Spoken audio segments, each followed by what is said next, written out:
Muito bom dia. Graças a Deus, mais um dia, mais uma oportunidade que Deus nos concede de estarmos aqui juntos para aprendermos mais da palavra de Deus e começarmos a aplicar a boa e santa palavra em nossa vida cotidiana. Hoje, dando continuidade ao assunto que iniciamos ontem, vamos lá continuar ainda em Gênesis, né? Ontem nós falamos a respeito do domínio que Deus nos deu, essa capacidade de dominar que Deus nos deu. Se você não viu o vídeo, procura aí nas redes sociais que vai estar o vídeo de ontem. E hoje, dando continuidade, nós vamos saltar do capítulo 1 para o capítulo 3 e no verso 5.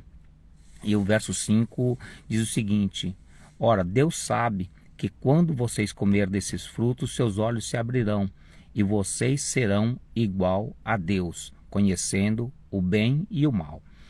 Essa é uma conversa que tem entre a serpente e a mulher ali no Jardim do Éden, ao convencer, a serpente tentando convencer a mulher com medo do fruto em que Deus havia dito para não comer. Só para poder contextualizar a história, acredito que 99% das pessoas conhecem, mas só para contextualizar, Deus cria o homem, como nós falamos ontem, dá-lhe poder, autoridade, domínio, e coloca ele no jardim, onde ele só tinha que preservar aquele jardim, cuidar do jardim, comer dos frutos que o jardim lhe oferecia. E Deus colocou uma única regra, falou assim: olha, de tudo que há no jardim você pode comer, porém, daquela árvore, apontou para a árvore, falou assim: a árvore que é do conhecimento, do bem e do mal, essa árvore você não pode comer, porque o dia que você comer, certamente você vai morrer. E dando sequência à história, aparece a serpente e a Bíblia apresenta ela assim, a serpente, como a mais astuta de todos os animais da terra. E ele chega para a mulher, não chega para o homem, chega para a mulher e olha para a mulher e fala assim: olha, não foi isso que Deus disse? Se você comer, você vai morrer? Ela falou: não foi bem isso, não. Deus disse assim. Por quê? Isso a serpente já começou a usar uma tática muito comum em vendas, que é despertar a curiosidade.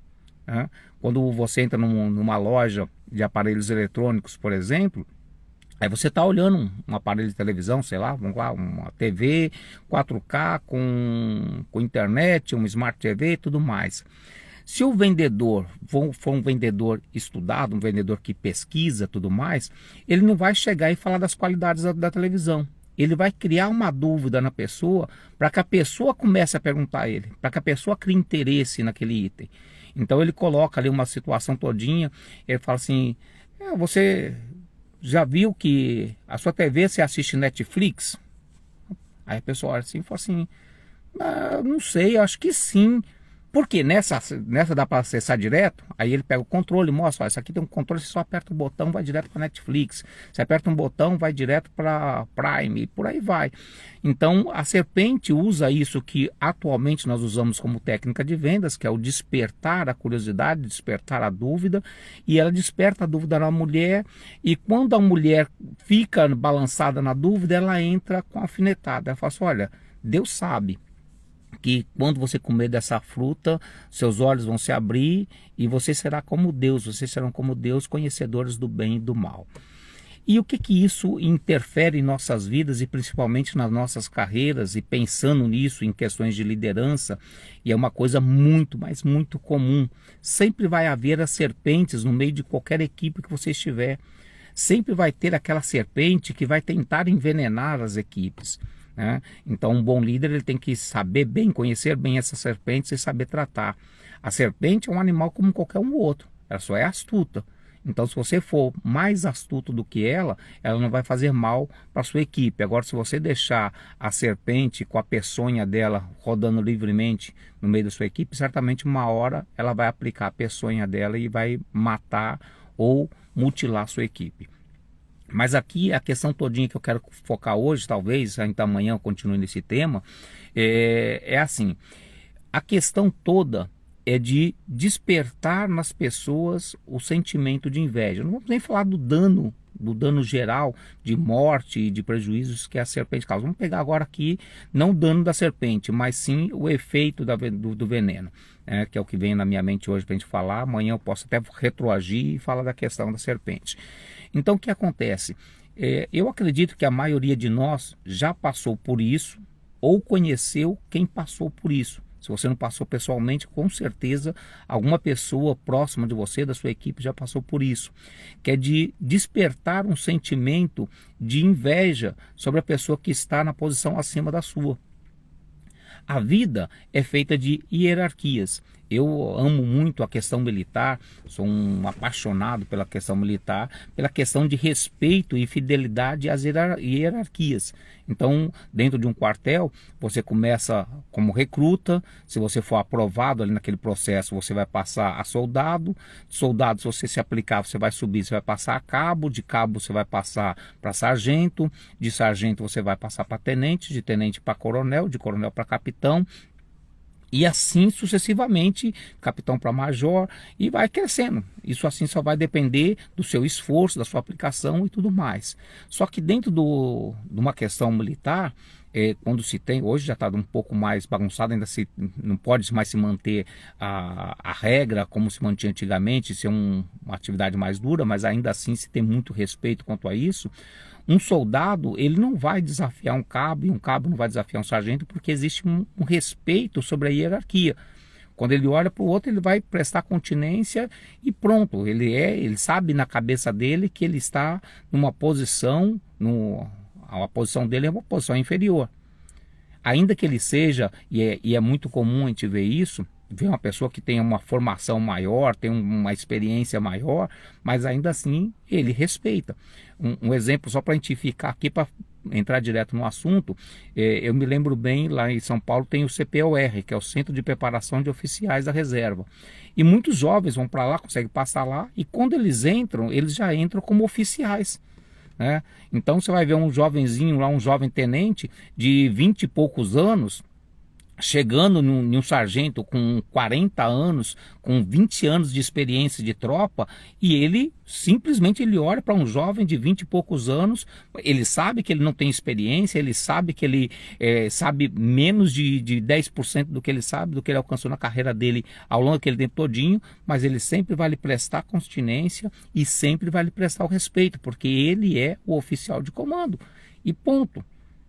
Se ele for uma pessoa com um coração bom, ele ainda vai chamar o oficial de comando. Se o comando também não for arrogante, vai ensinar para ele. E é assim que funciona. E é assim que Deus quis que sempre funcionasse desde dos primórdios de tudo. Ele nos criou para que nós dominássemos, mas não um domínio severo, um domínio ditatorial. Um domínio pelo amor. Então, aqui a serpente vai e coloca para a mulher e coloca uma dúvida nela. Fala assim, olha, você vai ser igual a Deus. E quantas vezes as pessoas entram nessa situação e olham para a pessoa que está acima dela e se sente atacada por esse veneno, e ela acredita que ela tem que ser igual a ela tem que ocupar aquela posição dela, e por isso ela começa a se vangloriar.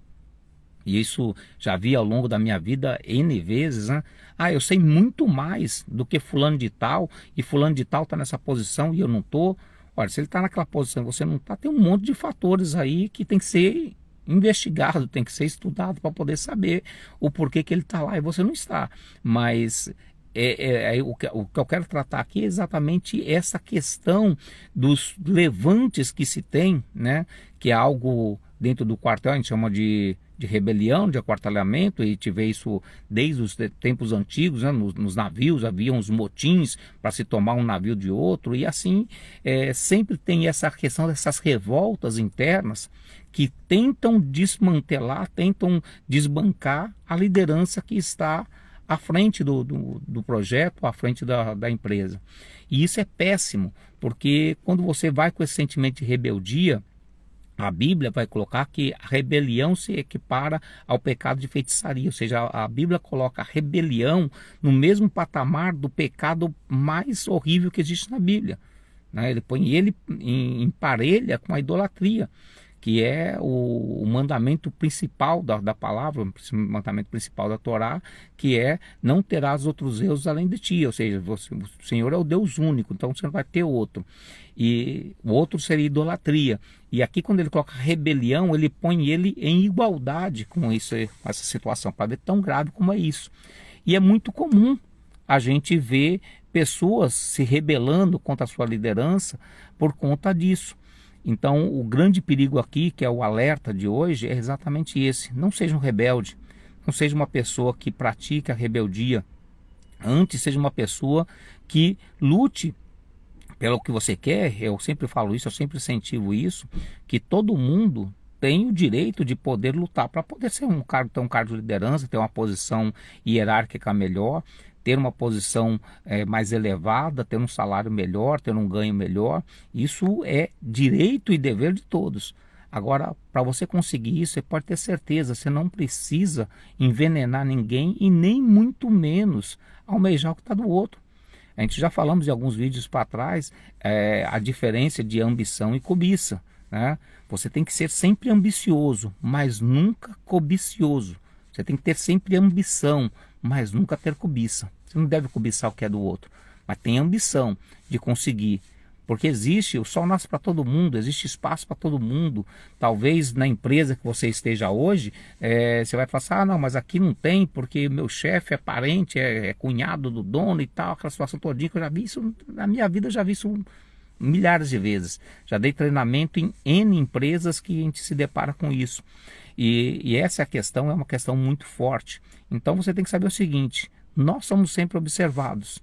Então, indiferente de ser nessa empresa que você está hoje ou em outra, é você se esforçar, você se aplicar, você crescer profissionalmente para que você possa ocupar o seu lugar. E não precisa de desejar aquilo, de querer ser como a serpente, você vai ser igual a Deus. Não tente ser igual a Deus, não tente ter o conhecimento de Deus, porque vai acontecer com você o que aconteceu com a mulher e com seu marido. Os dois desobedeceram a Deus e os dois foram expulsos de Deus. Então a situação pós-Éden é uma situação pós-paraíso, é muito terrível para a humanidade como um todo, por causa da desobediência, por causa de um sentimento de cobiça. Ah, então eu quero ter o mesmo poder de Deus, eu quero também saber de todas as coisas. Deus já tinha dado domínio, ele não precisava daquilo, mas a cobiça, né, foi muito maior do que o desejo de ambição de poder crescer dentro daquilo que Deus tinha planejado. Então é isso, pessoal, para hoje. Que Deus venha abençoar poderosamente as nossas vidas, que nós venhamos a ser pessoas que tenhamos muita ambição, que sejamos pessoas que queremos sempre crescer nas nossas vidas, mas nunca, em hipótese nenhuma, ser pessoas cobiçosas. Que nós possamos ter os nossos olhos voltados para a nossa vida, buscar sempre o crescimento, buscar sempre o aprimoramento, mas nunca desejar aquilo que não é nosso, tá bom? Que Deus abençoe fortemente a vida de cada um de vocês. Até mais.